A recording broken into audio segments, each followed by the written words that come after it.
बच्चों, इस वीडियो में हम लोग सॉल्व करेंगे एनसीईआरटी के एक्सरसाइज 1.1 का क्वेश्चन नंबर 12।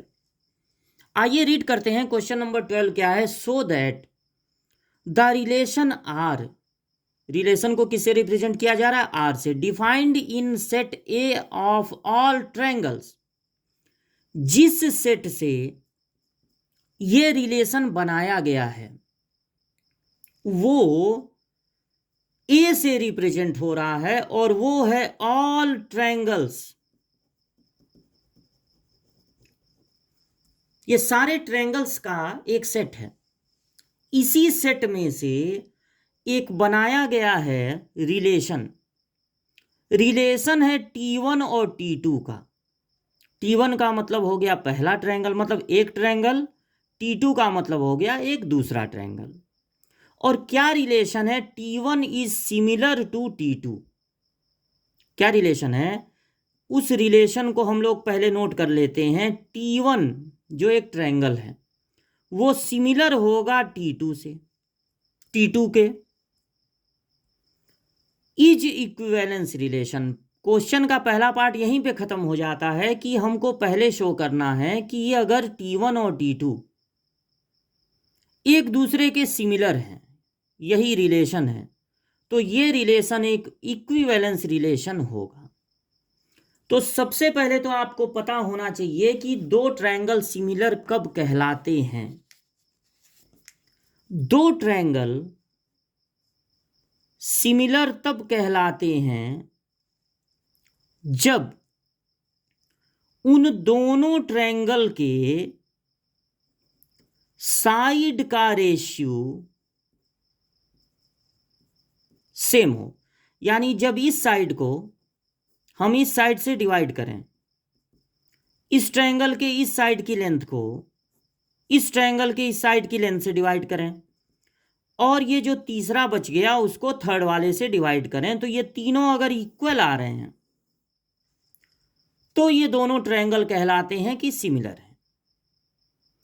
जब ट्रायंगल सिमिलर होते हैं तो उनके करेस्पॉन्डिंग एंगल भी इक्वल होते हैं। अगर ये ट्रायंगल है ABC और ये ट्रायंगल है PQR, और अगर ये ट्रायंगल ABC सिमिलर हो गया ट्रायंगल PQR के, तो इसका मतलब ये होगा कि एंगल A एंगल P के इक्वल है, एंगल B एंगल Q के इक्वल है, और एंगल R मतलब एंगल C एंगल R के इक्वल है। सिमिलर का ये मतलब होता है कि करेस्पॉन्डिंग एंगल्स भी आपस में इक्वल हैं और करेस्पॉन्डिंग साइड का जो रेशियो है वो भी इक्वल है। तब ट्रायंगल कहलाते हैं कि वो सिमिलर हैं। सिमिलर ट्रायंगल का यही मतलब होता है। तो आपको ये प्रूव करना है इस क्वेश्चन में कि अगर दो ट्रायंगल सिमिलर हों, यही रिलेशन है, तो ये रिलेशन इक्विवेलेंस रिलेशन होगा। यानी ये रिलेशन रिफ्लेक्सिव भी होगा, सिमेट्रिक भी होगा और ट्रांजिटिव भी होगा।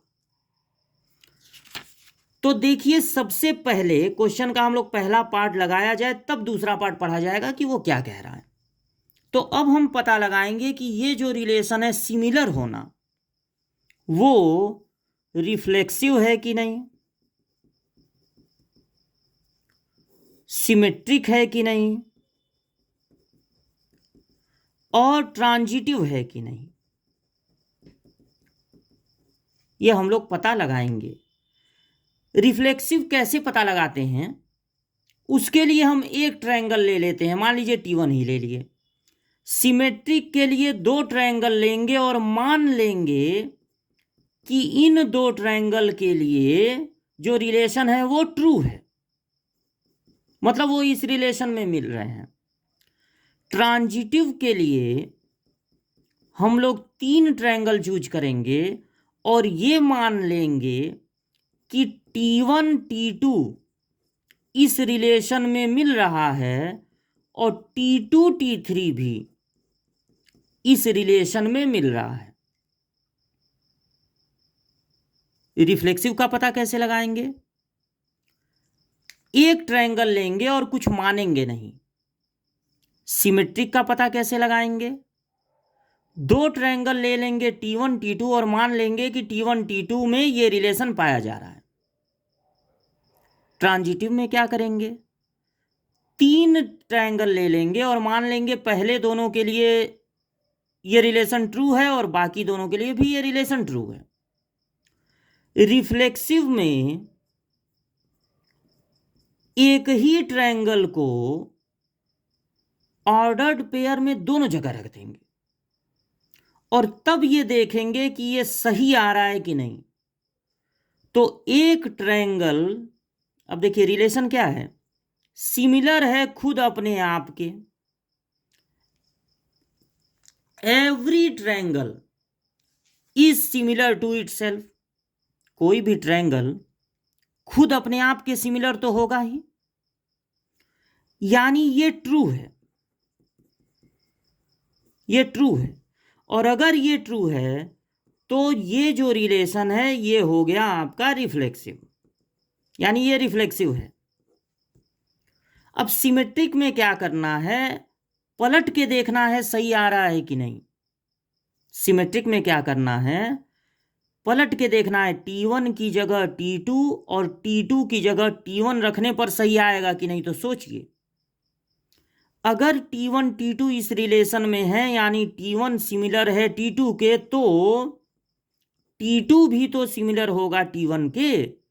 इसका मतलब है पलटने पर भी T2 यहां करने पर T1 यहां करने पर भी सही है, इज ऑल्सो ट्रू। तो लिख दीजिएगा कि ये जो रिलेशन है वो सिमेट्रिक भी है, सिमेट्रिक हो गया। उसके बाद ट्रांजिटिव, अगर T1 T2 इस रिलेशन में है यानी T1 सिमिलर है T2 के, पहला स्टेटमेंट। और अगर T2 T3 भी इस रिलेशन में मिल रहा है तो यानी T2 सिमिलर है T3 के, दूसरा रिलेशन। तो फ्रॉम 1 and 2, अगर T1 सिमिलर है T2 के, T2 सिमिलर है T3 के, तो T1 भी सिमिलर होगा T3 के। अगर हम ये बीच वाला ट्रायंगल हटा दें और तब भी सही आ रहा हो, T1 T3 में भी वो रिलेशन मिले, तब वो रिलेशन कहलाएगा कि ट्रांजिटिव है। तो अगर T1 सिमिलर है T2 के, T2 सिमिलर है T3 के, तो T1 T3 भी सिमिलर होंगे। इसका मतलब है T1 T3 भी इस रिलेशन में मिलेगा। तो लिख दीजिएगा कि ये ट्रांजिटिव है। और फिर आपको ये बता देना है कि दिस रिलेशन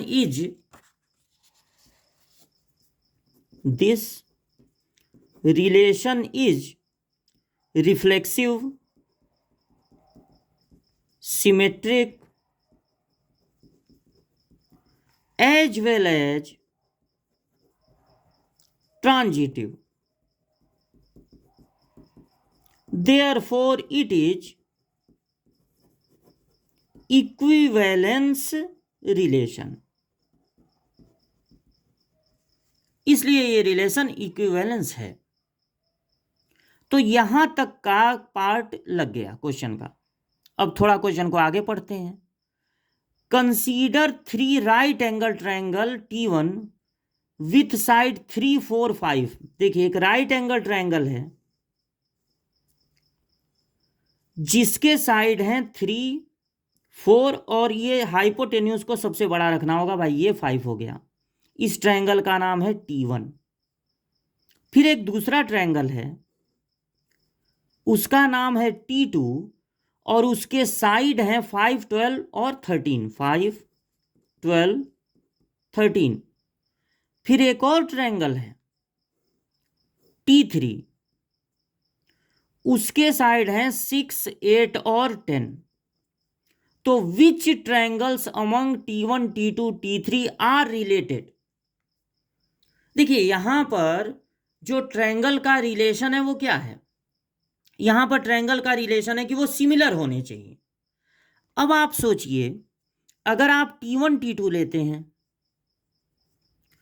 तो 3 और 5 का रेशियो है एक साइड में, 4 और 12 यानी 1 कैंसिल हो गया, 1/3। इनका रेशियो है 3:5, इनका रेशियो हो जाएगा 1:3 कैंसिल होने के बाद, और इनका रेशियो है 5:13। तो T1 T3 T1 T2 में सिमिलैरिटी का रिलेशन नहीं मिल रहा है, नहीं मिल रहा है क्योंकि इनके साइड का रेशियो सेम नहीं है। फिर T2 T3 इन साइड का रेशियो है 5:6, इन साइड का रेशियो 5:6 नहीं है, यानी T2 सिमिलर है T3 के, ये भी सही नहीं है।